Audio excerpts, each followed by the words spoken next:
Je commencerai par une confession. Le frère a dit tout à l'heure qu'il faisait une petite confession. Je vais en faire une, qui n'est pas d'ailleurs petite, parce que ça a été important dans ma vie. Mon prénom de baptême, c'est Michel. Miguel en espagnol veut dire Michel. C'est donc aujourd'hui ma fête. Et merci. Quand je suis entré dans la vie religieuse, vous savez que la tradition est qu'on peut changer de nom. On n'est pas obligé, mais on peut. Et j'ai souhaité mettre le nom de Jean, le prénom de Jean, devant le prénom de Michel. Pourquoi ? Ça, ce n'est pas très glorieux de ma part. Il y avait le fait que j'avais un grand amour pour l'évangéliste Saint Jean, mais pas seulement. Il y avait le fait que vraiment, Saint Michel, ça ne me disait rien. Et pourtant, j'entrais en vie religieuse en 1969, donc je n'étais pas loin du Seigneur. Et avec l'arrogance de cet âge, j'avais 19 ans, et de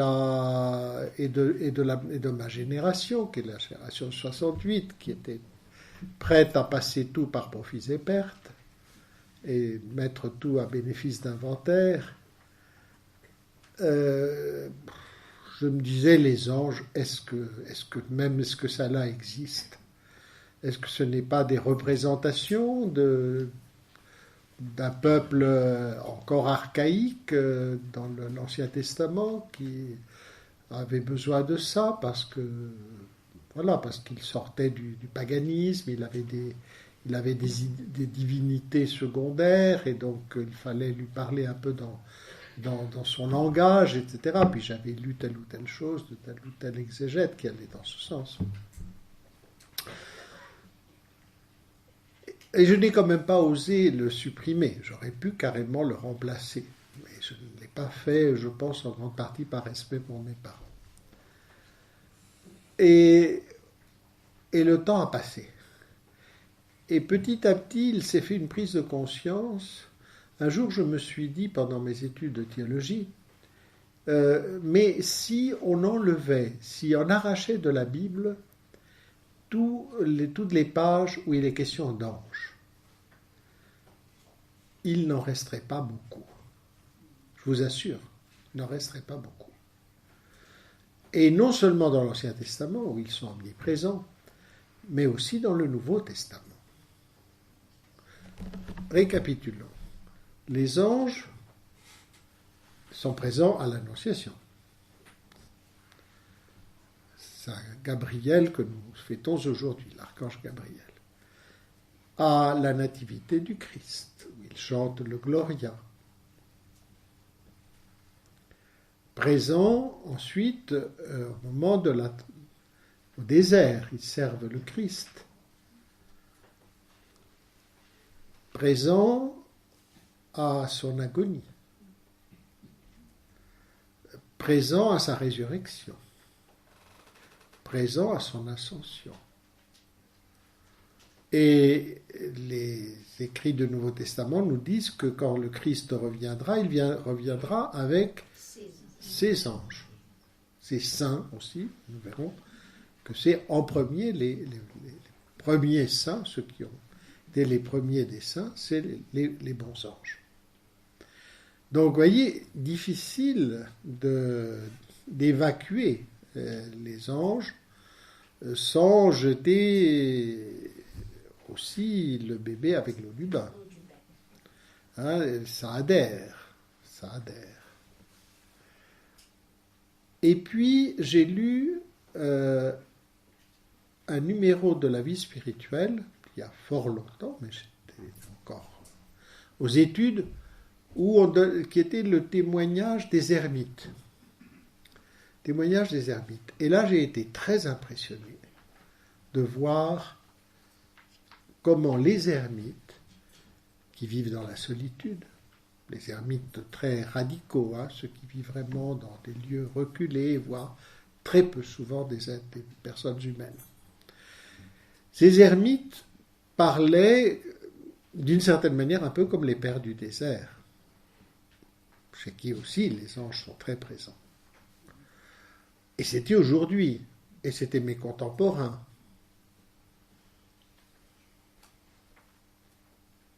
Et puis, j'ai connu la vie des saints. La vie des saints, si on enlève les anges de la vie des saints, de presque tous les saints, hein, il faudrait arracher beaucoup de pages de la vie des saints. Pas seulement de la vénérable Benoîte, mais de beaucoup d'autres. Donc, pas si facile à évacuer que cela. Et puis, dernier coup, alors là, c'est passé au niveau de l'expérience.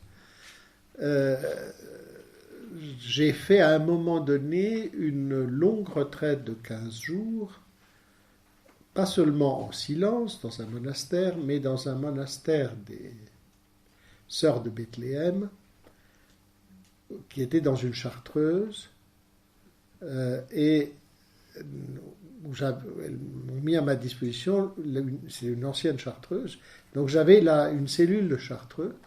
On me passait la nourriture par un tour, et je n'ai vu personne pendant 15 jours. Pendant 15 jours, j'ai été absolument seul.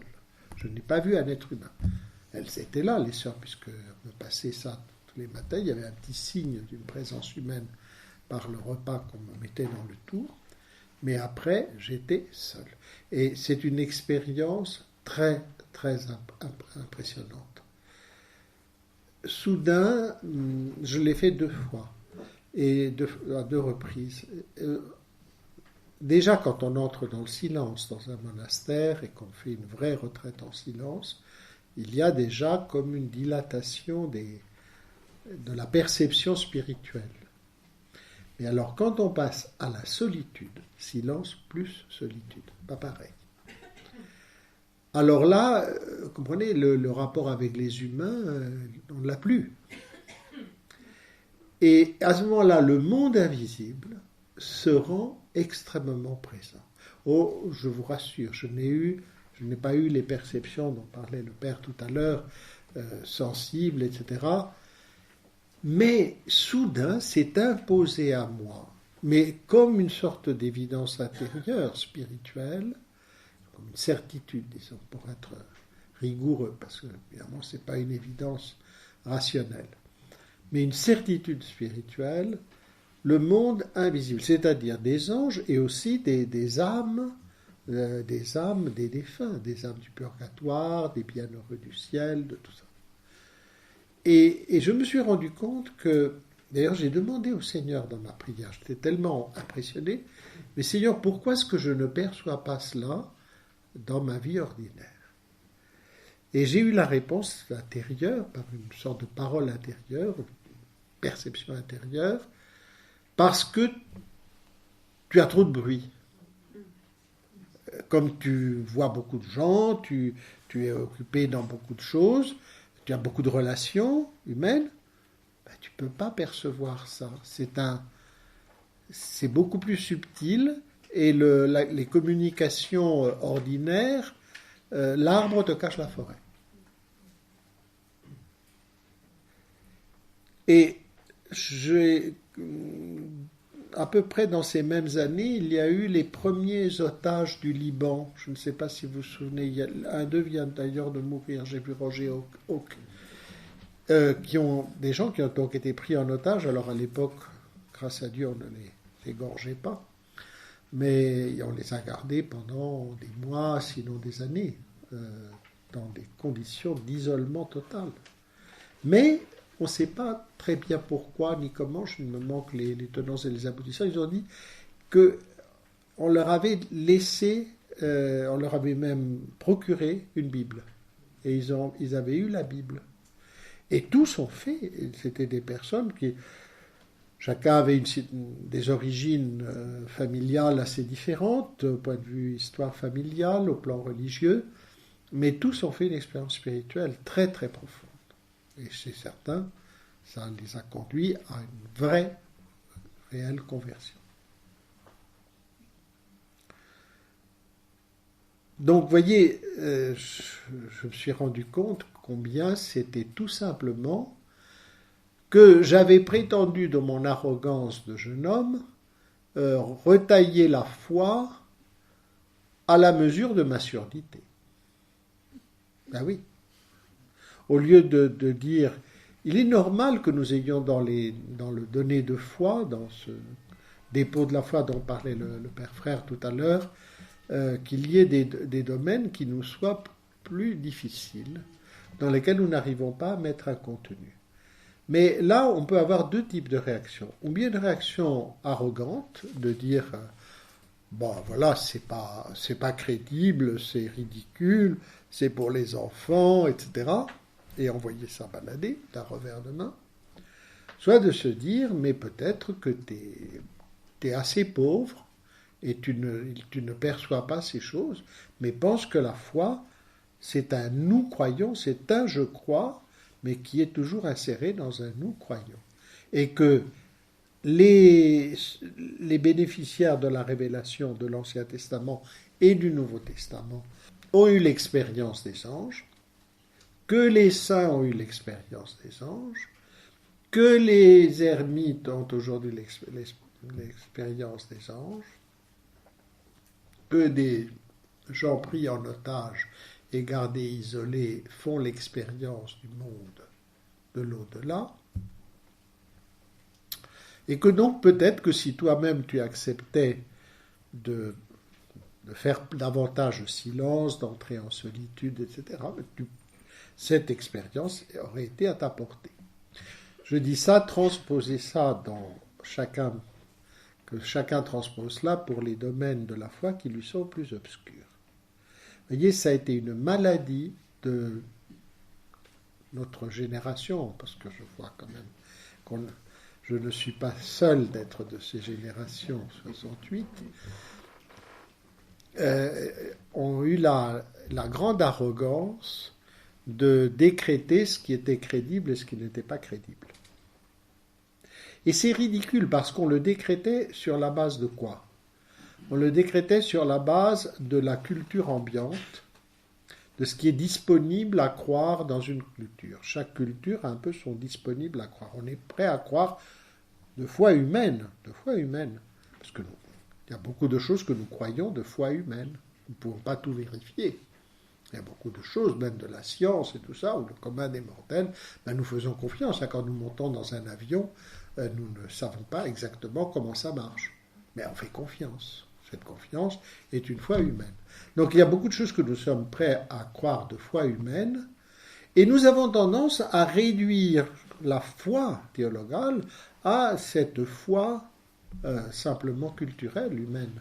Et là, il suffit de vivre, comme moi, 70 ans, pour se rendre compte que c'est ridicule parce que ça change à toute allure. Dans ma jeunesse, on était positiviste, on était matérialiste, on était pour du concret. L'angélisme, c'était vraiment l'horreur. Ah oui, l'angélisme, tu disais ça, c'est de l'angélisme. C'était vraiment, on était disqualifié. Hein, ça veut dire qu'on planait dans les imaginations. C'était ridicule, c'était enfantin, c'était ne pas être adulte dans la foi et en être resté aux choses du catéchisme des enfants. Mais les années ont passé et aujourd'hui, c'est pas qu'on croit davantage. Mais le crédible s'est déplacé. De mon temps, ce à quoi tout le monde croyait, c'était les lendemains qui chantent, la justice pour demain, le progrès, un certain nombre de choses. Là, vous croyez dur comme fer. Les anges et l'âme, même le mot âme était presque impudique. Enfin, de parler de l'âme, fallait parler à la rigueur de la personne, mais l'âme... Et une âme séparée, alors nous parlons les âmes du purgatoire, tout ça.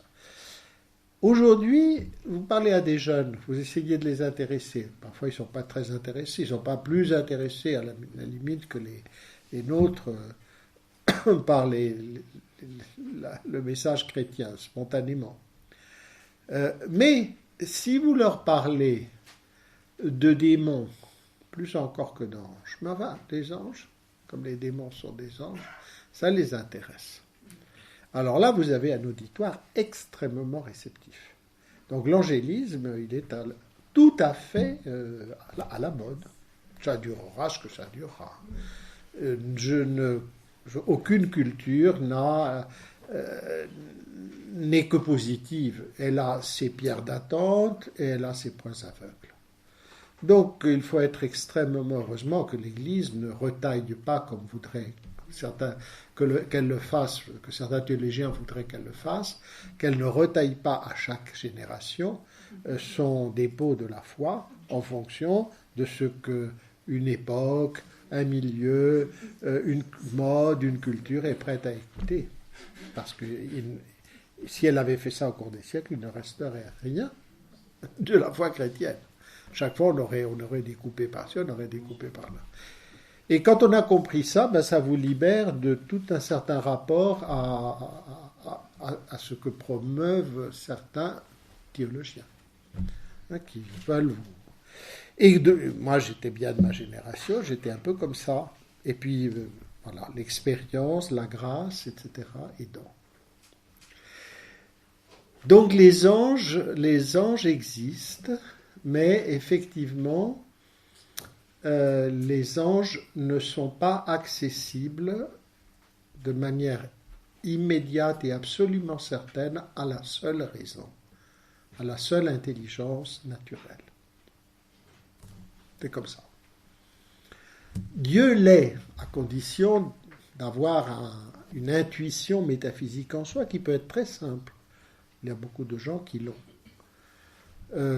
D'autres qui sont très intelligents, qui ne l'ont pas, disent, comme me disait une fois un ami, je suis affecté de surdité métaphysique. Surdité métaphysique. Et puis d'autres ne l'ont pas et ricanent. C'est-à-dire que pour eux, leur surdité, c'est au contraire une gloire. Il y en a qui sont capables d'élaborer les voies vers Dieu, à la manière de saint Thomas et d'autres, métaphysiquement, conceptuellement, comme disait le Père.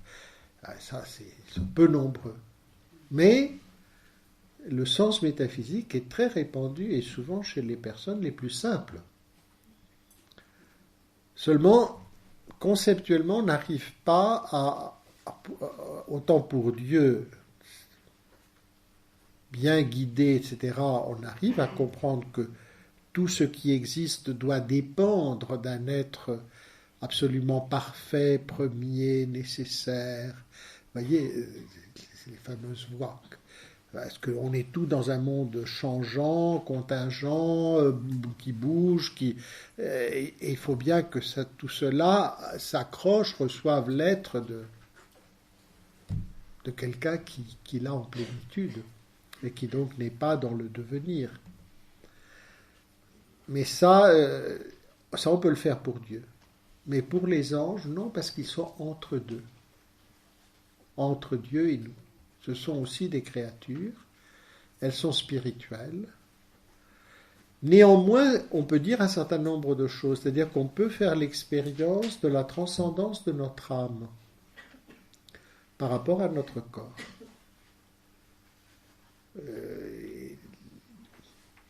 Vous pouvez la faire, par exemple, comme saint Augustin l'évoque dans les Confessions, à travers l'expérience du temps.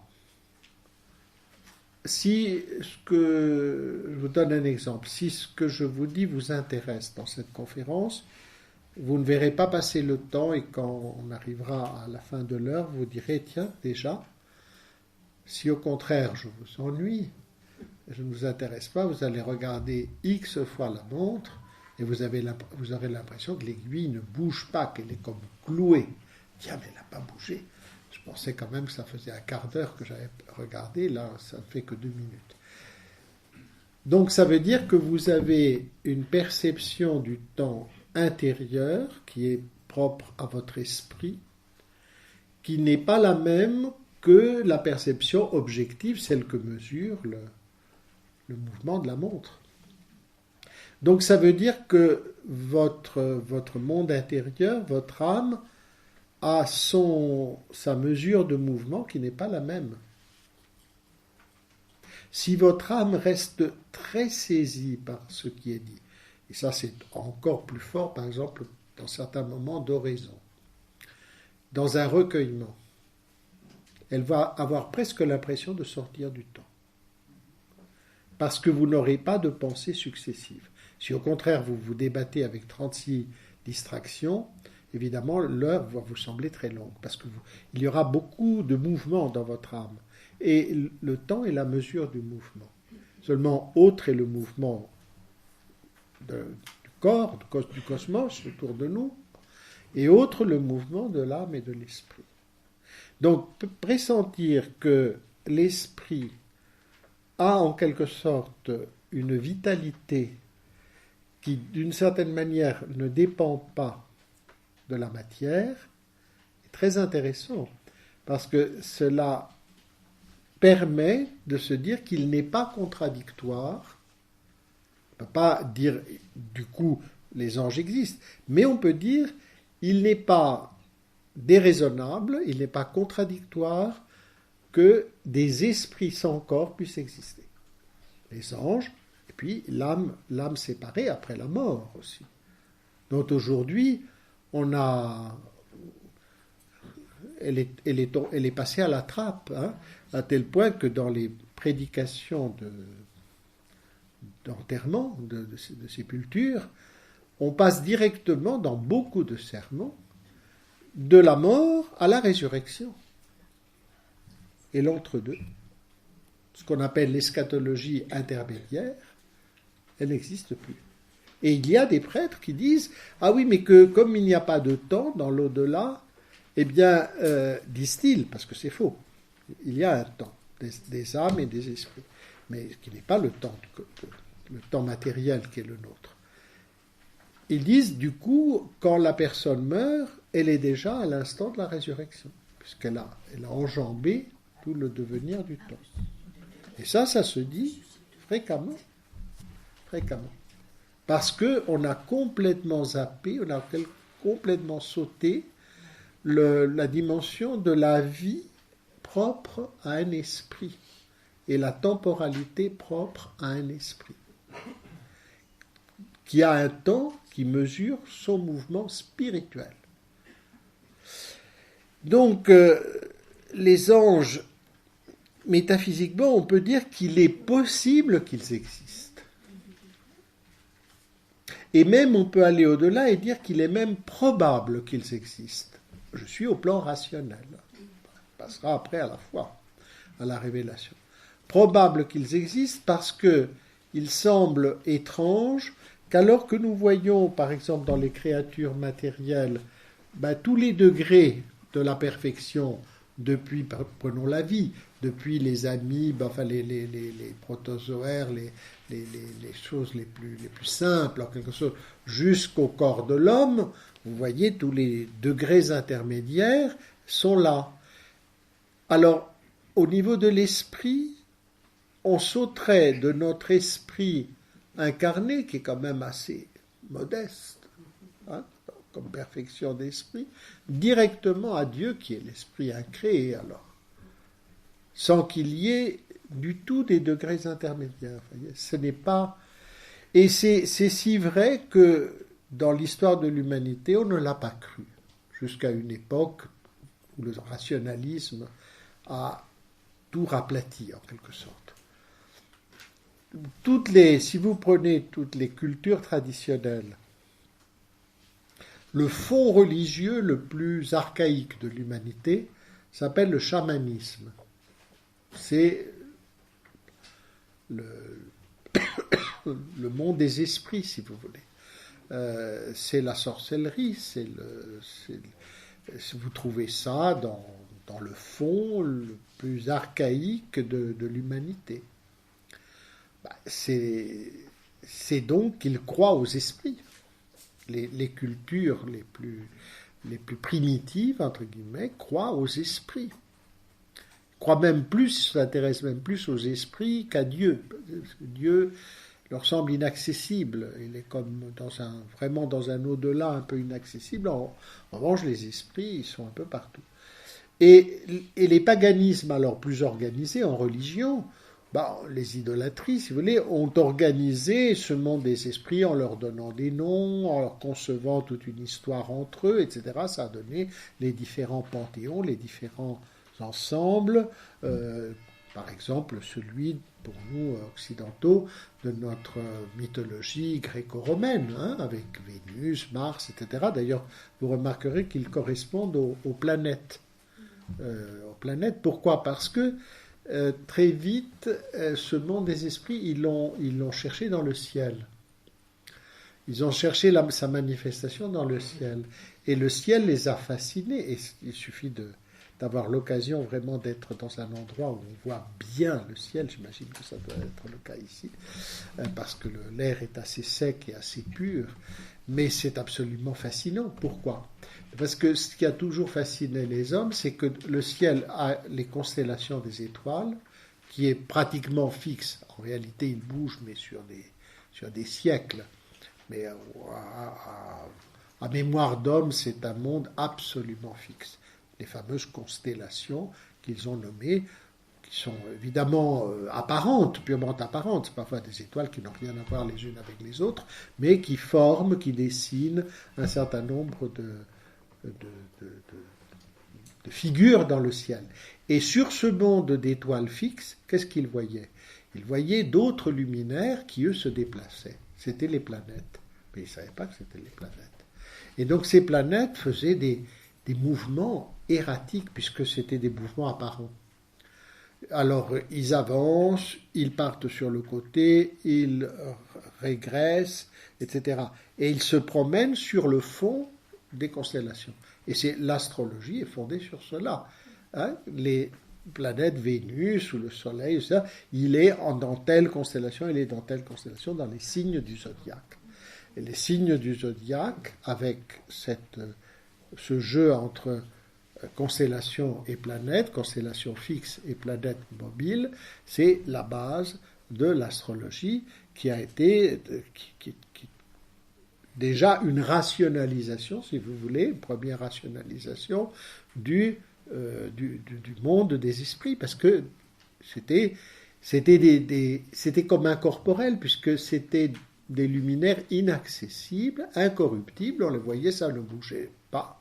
Ils étaient toujours brillants, et donc c'était quelque chose qui était l'expression du monde des esprits. Les statues et tout ça qu'on faisait ne trompaient personne, ce n'était qu'une manière, comme on disait tout à l'heure pour les anges, de rendre sensibles ces corps célestes qui, eux, n'étaient évidemment pas des corps au sens physique, humain, mais on les rendait, on faisait des statues très belles parce que la beauté suprême pour les anciens, c'est ça qu'ils appelaient cosmos, c'était le firmament. Le firmament les ravissait de contemplation. Et vraiment, prenez du temps, si un jour vous avez l'occasion d'être dans un pays où l'on peut voir vraiment les étoiles, mettez-vous à plat ventre un jour d'été et restez à contempler le firmament. Ah ben, pardon, c'est pas sur plat ventre. Le ventre en l'air, au contraire. Le ventre en l'air, sur le dos. Et vous verrez que c'est quelque chose, c'est une expérience spirituelle, je crois. C'est une expérience spirituelle, cosmique, spirituelle. Donc nous n'avons pas une certitude rationnelle de l'existence des anges, mais nous avons des indices. Les indices, c'est cette constante de l'humanité avant qu'elle s'auto-limite, qu'elle s'ampute l'intelligence dans un rationalisme où elle ne veut prendre en considération comme étant vrai que ce qui est mesurable, tant qu'elle restait ouverte à un domaine intuitif, et la preuve c'est qu'encore, où est-ce qu'on parle encore en plein 19e siècle, 20e siècle des anges ? Dans la poésie. Les poètes parlent des anges. Les artistes sont fascinés par les anges. Tout ce qui est dans l'ordre du qualitatif, ce qui n'est pas dans le quantitatif, parce que l'ange est pure qualité, hein, pure forme, est fasciné forcément par les anges. Vous savez toutes les spéculations qu'il y a eu sur le fameux nombre d'or, sur lequel aurait été fait le Parthénon, etc. C'est sûr que les monuments de l'Antiquité, ces grands monuments d'une beauté, d'une sorte d'harmonie absolument étonnante, semblent être quelque chose qui s'est fait dans une certaine connexion avec le monde angélique. Par exemple, Sainte-Sophie de Constantinople, on a les textes qui disent que les architectes ont eu des songes où les anges leur ont donné les proportions de cette église qui est à nul autre pareil, qui a une sorte d'harmonie suprême, puisqu'elle est censée représenter la sagesse éternelle de Dieu, faite chair dans le Christ. Donc une harmonie, une plénitude totale. Une ville comme aussi exceptionnelle que Venise et foisonne d'anges. Les anges sont absolument partout, je dis dans les représentations.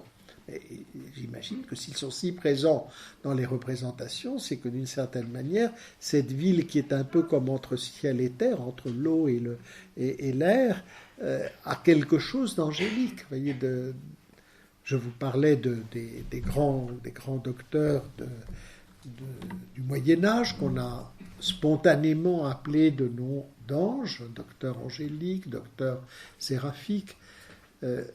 Ça montre, si vous voulez, que l'homme sent qu'il est fait pour avoir une symbiose avec le monde angélique, parce qu'il fait partie du même cosmos.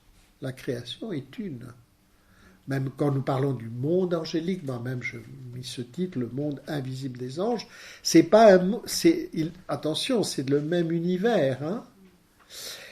C'est ainsi que, si vous voulez, toute l'Antiquité et les pères de l'Église et les grands théologiens médiévaux, les grands docteurs, etc., ont une vision, comment dire, où le monde des créatures spirituelles est immense non pas en extension, non pas du tout comme le cosmos qui est immense, mais de manière indéfinie, hein, indéfiniment grand. Là, c'est immense, c'est le mot qui revient sans cesse, c'est les myriades. Myriades de myriades. C'est quelque chose qui est incalculable parce que ce sont des variations infinies de qualité spirituelle.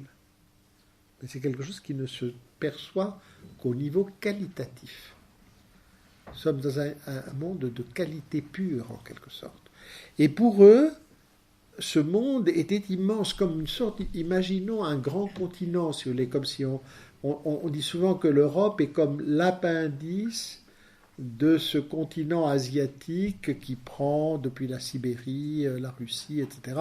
Et puis nous avons cette espèce de petit appendice qu'est l'Europe. Hein, au bout.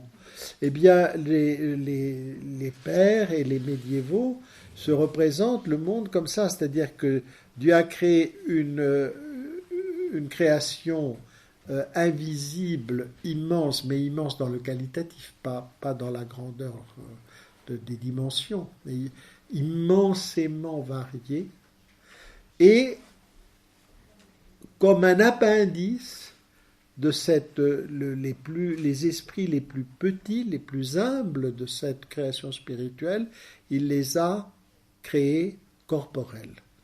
Donc, à la frontière du monde intelligible des anges et du monde matériel du cosmos. Voilà. Et donc, nous sommes à cette charnière, mais nous appartenons à ce monde-là. Et même la création matérielle du cosmos est gouvernée par ce monde spirituel. Je dirais même qu'elle est comme l'efflorescence, comme la lisière visible d'un monde invisible. Un peu, vous voyez, comme la vague qui vient au bord du rivage et qui a un liseré blanc, et qui fait la frontière entre entre l'eau translucide et puis le sable qui est déjà visible, et vous avez à la lisière cette écume en quelque sorte. Notre monde est comme une expression, si vous voulez, de cette... Il y a quelque chose de ce monde entièrement qualitatif qui se reflète dans la matière. Et c'est ça qui fait que notre monde a une telle richesse de beauté, de telle capacité de beauté, d'intelligence, dans l'infiniment grand, dans l'infiniment petit. C'est absolument prodigieux. Quand vous voyez les choses au microscope, etc., et c'est tout simplement aussi en regardant les montagnes qui nous entourent. Hein.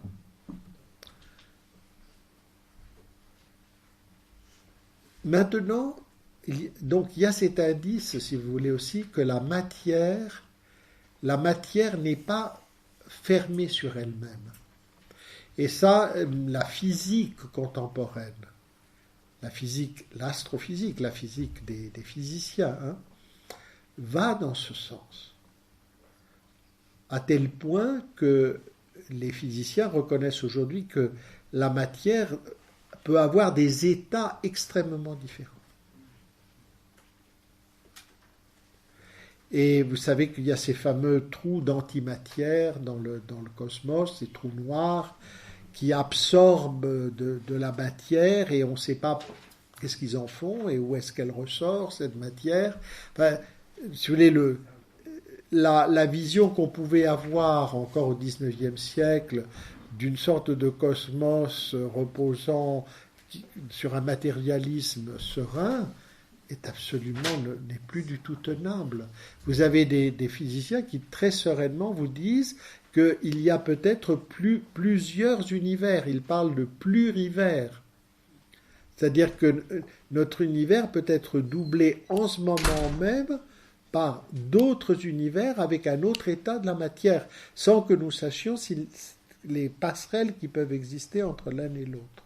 Donc vous voyez à quel point la notion même de matière est entrée dans un domaine qui échappe de plus en plus simplement au quantitatif et qui nous fait basculer dans un domaine pratiquement du métaphysique. Et ce qui fait d'ailleurs que presque tous ces grands scientifiques physiciens se sont composés souvent une sorte de gnose, de théologie gnostique parce qu'elle ne vient pas de la révélation. Ils se la sont imaginés eux-mêmes, ils ont fait leur petite mythologie, si vous voulez, parce que leur esprit, non pas leur esprit de scientifique, mais leur esprit d'homme, ne pouvait pas se satisfaire purement et simplement de ce qu'ils découvraient au plan scientifique et qui était si énigmatique. Plus on va dans l'infiniment grand et dans l'infiniment petit, plus on voit s'ouvrir des espèces d'abîmes qui remettent tout en cause. Donc, cette idée qui faisait sourire, qui m'aurait tout à fait fait sourire avec tous les jeunes de ma génération, de dire qu'il y avait sans doute du vrai dans ce que disaient les anciens, que les astres et le cosmos étaient gouvernés par des anges, aujourd'hui apparaît comme quelque chose de beaucoup moins impensable. Beaucoup moins impensable. Maintenant, un dernier indice, en creux, mais mon Dieu, parlant. C'est le mal. Le mal a pris au XXe siècle en particulier, avec le mal idéologique, avec le mal totalitaire, a pris des proportions et une intensité inimaginable, je dirais proprement inhumaine. Ce qui s'est passé dans la Shoah, dans le goulag, qui a entraîné une guerre avec 50 millions de morts, le communisme à lui seul, une centaine de millions de victimes sur le monde à travers les années, les 6 millions de juifs anéantis, vous voyez, bon, des choses Et puis la perversité, et qui ne représentait aucun intérêt humain. Ce sont des monstres idéologiques. Je veux dire, il n'y avait aucun intérêt. Les Allemands, par exemple, ont fait rouler les trains avec les déportés juifs à travers l'Allemagne au moment où ces trains gênaient énormément les militaires qui avaient à déplacer des corps d'armée et qui se trouvaient entravés parce qu'on donnait la priorité absolue aux trains qui allaient vers les camps de concentration, vers les camps d'extermination. C'était un non-sens. Et d'ailleurs, les deux systèmes ont fini par crouler, d'ailleurs, à force de non-sens. Il y avait quelque chose de suicidaire, chacun à sa manière, l'un de manière brutale et spectaculaire, le nazisme, et l'autre comme une catastrophe qui végète, comme ça, le communisme a pu être défini, une catastrophe qui végète, qui a végété très longtemps, mais qui a fini par imploser sur lui-même en 89. Là, on a quelque chose qui est surhumain. Et tous ceux qui en ont eu l'expérience ont utilisé le terme diabolique. Même quand ils n'étaient pas spontanément croyants. Parce qu'on a vu un mal qui n'est pas à la mesure du cœur de l'homme. Le cœur de l'homme, il fait le mal, mais par intérêt. Par convoitise. Pour enlever quelque chose à un autre, etc. On peut tuer, on peut faire des choses très vilaines, très très méchantes. Mais là, c'est quelque chose, c'est presque comme le mal pour le mal. C'est quelque chose de comme un gouvernement direct du satanique, du démoniaque sur le monde. Moi, je vous avoue que je trouve que c'est un indice. Bien sûr que ce n'est qu'un indice, parce qu'on peut toujours dire, mais ça s'explique. On peut toujours décomposer les chaînes causales, si vous voulez, au niveau des causes secondes, toujours. Il y a des causes toujours immédiates.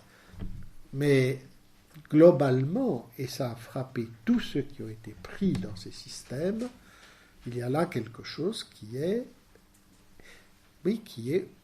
au-dessus de l'humain. Et qui d'ailleurs nous fait redécouvrir quelque chose qui est propre, enfin qui est vraiment un donné de notre foi alors, c'est que le démon, Lucifer, est l'auteur du péché. J'aurai l'occasion d'y revenir, c'est un point très important. Je ne veux pas du tout centrer l'ensemble de cette session sur les démons, rassurez-vous. Mais on peut difficilement non plus ne pas les évoquer, parce que c'est quand même une part importante du monde angélique. Et ils sont aussi présents dans ce qu'a vécu la vénérable Benoîte. Il y a eu aussi les démons. Et donc, je crois que le XXe siècle il y a eu une épiphanie du démoniaque comme jamais. Et qu'il est vraiment insensé aujourd'hui de douter qu'il y a quelque chose. Et d'ailleurs, c'est ça qui me frappe avec les jeunes aujourd'hui. Ils sont beaucoup plus prêts à croire au démoniaque qu'à l'angélique et encore moins au divin. Mais le démoniaque, ça peut être même un point de départ d'une catéchèse, pour les faire réfléchir. Mais le démoniaque, ils en ont un peu l'expérience, parce qu'ils traînent dans beaucoup de choses, par Internet, par le rock, plus ou moins métal, et tout ça qui est quand même très, très pénétré de satanisme, etc. Donc, ils savent un peu ce que c'est. Ils portent en eux beaucoup une part de désespoir de ce monde qui est issu de ces guerres abominables et de ces... que voulez-vous, ils ont été bercés un peu le passé immédiat qu'on leur a raconté dans les cours d'histoire, etc. C'est beaucoup ça, beaucoup ce monde du mal totalitaire, du mal idéologique. Donc je pense que là encore, on a un autre indice. Nous avons un faisceau d'indices au plan rationnel. Et sur cela, je termine par cela, mais évidemment après, on va le développer dans tous les jours qui viennent. l'affirmation de la révélation. La révélation, comme je vous disais, si on arrache les pages de l'Écriture, Ancien et Nouveau Testament, où il y a des anges et des démons, il ne reste pas grand-chose. Et notre credo, je crois en Dieu le Père Tout-Puissant, créateur du ciel et de la terre, de l'univers visible et invisible. Créateur du ciel et de la terre, c'est quoi? C'est Genèse 1, 1. Au commencement, Dieu créa le ciel et la terre. Et le catéchisme nous dit, et le credo nous dit, créateur du ciel et de la terre, de l'univers visible et invisible. Donc, le ciel dont il est question, ce n'est pas le firmament. D'ailleurs, si on prend la suite de la Genèse, on voit très bien que le firmament, les étoiles et tout ça sont créés plus tard. Ce ciel n'est pas le ciel du cosmos matériel. C'est le ciel des anges. C'est la création des anges avant même la création du cosmos matériel. Il y a le ciel et la terre. Vous voyez qu'il y a un ordre. Sans qu'on puisse mesurer un espace du temps, puisque justement, le temps cosmique ne commence qu'avec la création du monde matériel. Donc, s'il y a eu une création, comme il semble, spirituelle antérieure, cette antériorité n'est mesurée que dans un temps purement spirituel, qui est le temps des anges. Et donc, il ne peut pas être mesuré en siècles, en millénaires, en années, etc. Nous sommes dans un autre mouvement qui est le mouvement spirituel. Car toutes les créatures, nous verrons cela demain, toutes les créatures qui ne sont pas Dieu, donc qui sont des créatures, aucune d'elles ne coïncide avec son être, son agir, son opération, n'est pas éternelle, n'est pas identique à lui-même. Ça, c'est le propre de Dieu. Et donc, toute créature, même spirituelle, est temporelle. Puisque, par exemple, un ange va avoir des actes d'intelligence et des actes de volonté qui ne s'identifient pas avec son être. Comme nous, si vous voulez, qui sont un devenir de sa vie intérieure. Et donc, ces actes se classent selon l'avant et l'après. Ils se succèdent, puisqu'aucun d'eux ne s'identifie avec l'être angélique. Et c'est ainsi qu'il y a un mouvement qui est spirituel, avec de l'avant et de l'après, et donc une temporalité, une histoire. Il y a une histoire des anges, elle est plus simple que la nôtre, mais elle existe. Et c'est d'ailleurs comme cela qu'ils peuvent nous accompagner aussi dans notre histoire, avec un temps qui n'est pas tout à fait le même que le nôtre, mais qui a en commun avec le nôtre le fait que nous aussi nous portons cette temporalité intérieure dont je vous parlais tout à l'heure, qui est cette capacité que nous avons de nous abstraire du devenir de la matière et de nous recueillir dans le mouvement différent et qui transcende la matière de notre propre esprit. Et qui fait que, voilà, en voyant un paysage magnifique, un coucher de soleil, en écoutant une symphonie, etc., on quitte un peu la temporalité matérielle. Parce qu'on est comme emmené, attiré, notre attention est totalement concentrée dans cette partie de notre esprit qui ne dépend plus complètement de la matière. Donc, la révélation nous dit qu'il y a eu une création. Au commencement, Dieu créa le ciel et la terre, l'univers visible et invisible. Donc, il y a un monde invisible dans notre univers. Notre univers est composé d'un monde visible et d'un monde invisible, mais qui ne sont pas juxtaposés, qui sont profondément interpénétrés. Et notre monde visible est totalement comme structuré de l'intérieur, comme sous-tendu par ce monde invisible. Et c'est pour cela que le plus profond de ce qui se vit dans le monde, c'est la réponse des créatures spirituelles à leur créateur. Elles peuvent être une réponse où on rend amour pour amour, ou au contraire une réponse où l'on se saisit des dons de Dieu pour se rendre indépendant de lui. Donne-moi ma part d'héritage, dit le fils prodigue à son père, et je vais aller la dépenser loin de toi. Je vais en faire ce que moi je veux, loin de toi. Je vais t'arracher le monde et je vais en disposer pour moi-même.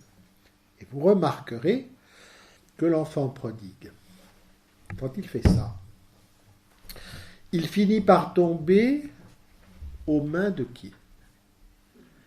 D'un maître cruel, d'un maître, je ne sais pas comment dit l'Évangile, d'un mauvais méchant, qui le met à garder des cochons, mais qui ne lui donne pas à manger et ne lui permet même pas de manger les gousses que mangent les cochons. C'est l'homme et c'est le démon.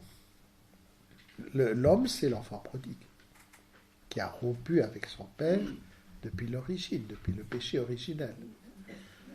Le maître, au pouvoir de qui il tombe, c'est le démon. C'est clair, c'est comme ça que les pères de l'Église l'ont interprété. C'est une parabole de l'histoire de l'humanité, avec les païens qui ont rompu davantage, et les Juifs, c'est le fils aîné, qui lui est resté au service de Dieu, mais qui ne l'a pas encore découvert comme père d'une certaine manière. Il est en position de serviteur.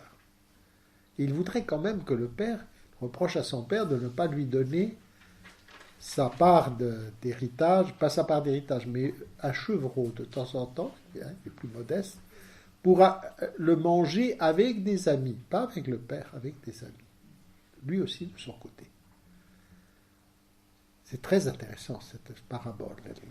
C'est une parabole de l'histoire de l'humanité, avec les Juifs et les païens. C'est ainsi que tous les pères de l'Église l'ont interprété.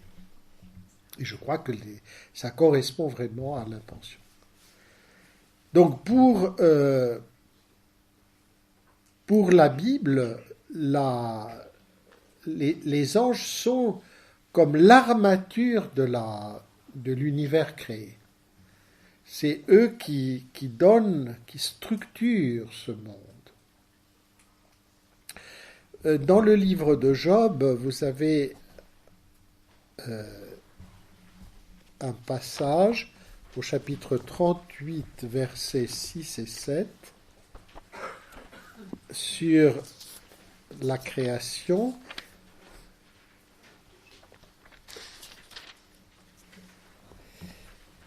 Où Dieu dit à Job, c'est dans le discours de Dieu à Job,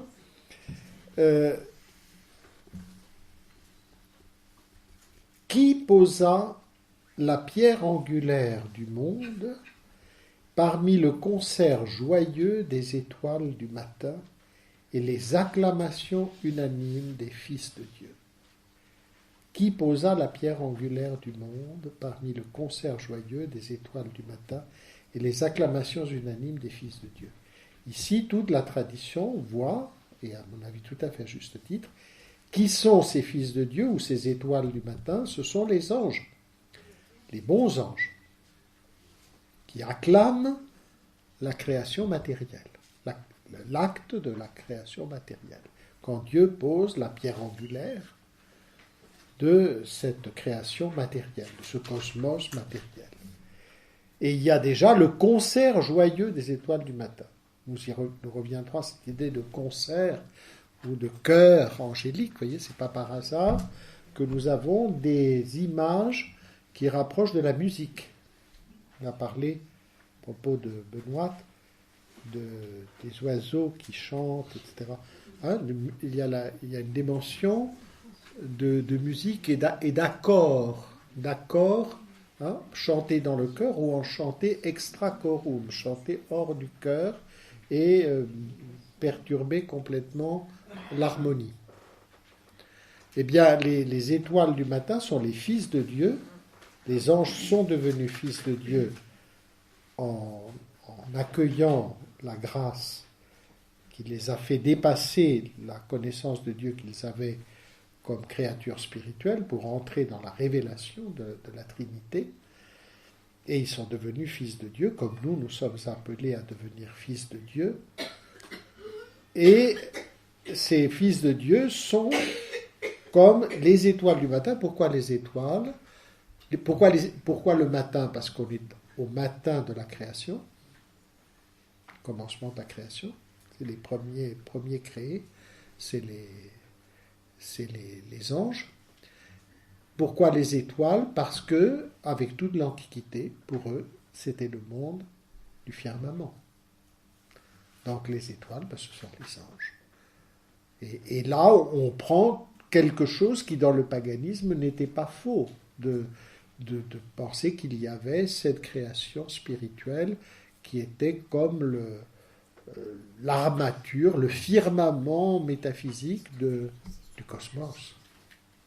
Peu importe que ce soit, ça passe par la représentation, comme on disait tout à l'heure, la représentation sensible du firmament que l'on voit, des étoiles que l'on voit.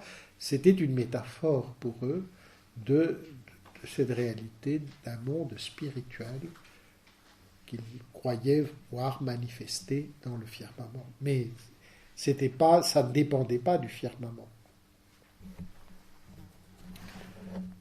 Vous retrouvez les étoiles, par exemple dans le psaume 148.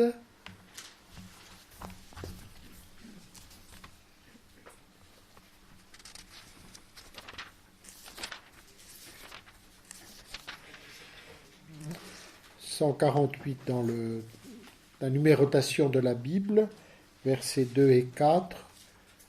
Louez-le tous ses anges, louez-le toutes ses armées, car ce monde des anges, ce sont les armées célestes. Louez-le soleil et lune, louez-le tous les astres de lumière. Voyez que les astres de lumière, soleil et la lune, tout ça exprime le monde des anges. Vous trouvez cela aussi en 147, psaume 147, 4. Dieu qui compte le nombre des étoiles et il appelle chacune par son nom. Ça veut dire que ce monde des esprits qui sont le fondement de la création du cosmos, est en même temps un monde personnel, est un monde libre, d'où la possibilité que ce monde se divise entre ceux qui répondent à l'amour créateur et ceux qui essayent de s'emparer des dons de Dieu pour s'affirmer eux-mêmes.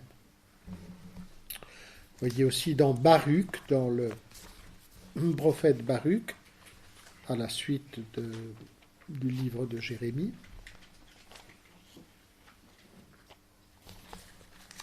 au chapitre 3, versets 33 à 35. Versets 33 à 35. Lui qui envoie la lumière et elle part, qui la rappelle et elle obéit en tremblant, c'est Dieu, donc, les étoiles brillent à leur poste joyeuses, les appelle-t-il, elles répondent, nous voici. Donc on a, à travers tout cela, la conviction dans la Bible, et qui va très au-delà de tout ce que le paganisme pouvait concevoir, que ce monde de divinités intermédiaires, d'êtres célestes, est un monde libre, dans lequel la liberté est amenée à répondre ou à refuser de répondre à Dieu. Et c'est sur cela que va se faire le péché des anges, qui est l'origine du mal. L'origine. Nous disons dans les questions du baptême renoncez-vous à Satan qui est l'auteur du péché. Jésus dit le père du mensonge. L'auteur du péché. L'homme n'est pas l'auteur du péché. L'homme a péché en adhérant à un péché qui existait déjà. Et c'est pour ça que quand le péché va très loin, comme on l'a vu au XXe siècle, il dévoile son origine démoniaque, son origine angélique. Je suis un peu confus parce que j'ai dépassé déjà de 5 minutes au moins le temps imparti. Je voudrais simplement terminer en vous renvoyant vers les numéros du catéchisme de l'Église catholique que je vous conseille beaucoup de lire parce que ça vous donnera vraiment la base de ce que l'Église enseigne sur les anges. C'est le numéro 325 à 336 et ensuite pour le péché des anges, la chute des anges, du 391 à 395.